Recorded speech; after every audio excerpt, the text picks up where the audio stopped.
children, the planet would simply have too much Beyoncé.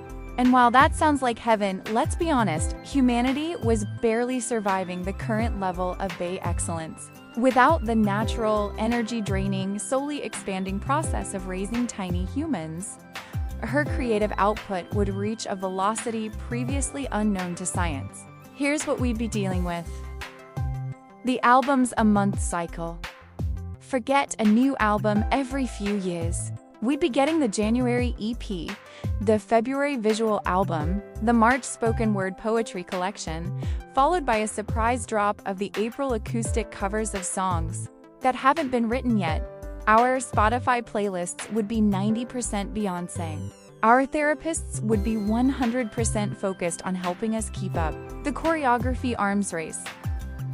Every single human on Earth would have to be able to perfectly execute the single ladies dance at a moment's notice, just in case Bey decides to flash mob her own grocery shopping trip. Flash mob? More like Flash Bey. Global unemployment would skyrocket as we all quit our jobs to attend daily, mandatory dance rehearsals. The wardrobe expansion project. Her clothes would need their own postal code. Without tiny human clothes taking up precious closet space, every spare square foot of her various mansions would be dedicated to sequined bodysuits, bespoke leotards, and a separate room just for her performance wigs, each with its own personal assistant.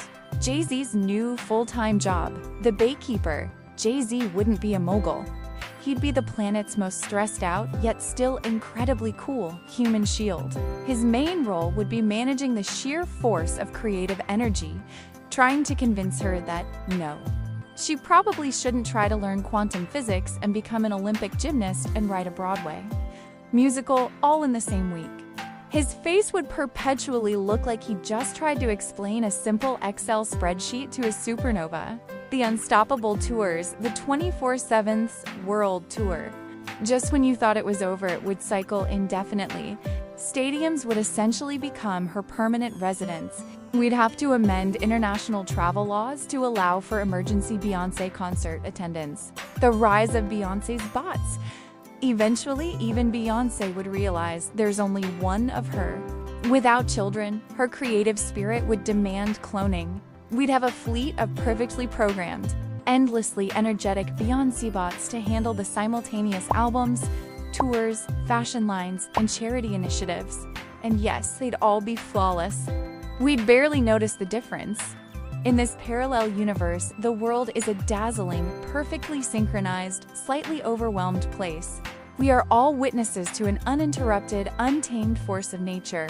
So, somewhere, a single, incredibly well-rested cat is probably wondering why everything is so loud.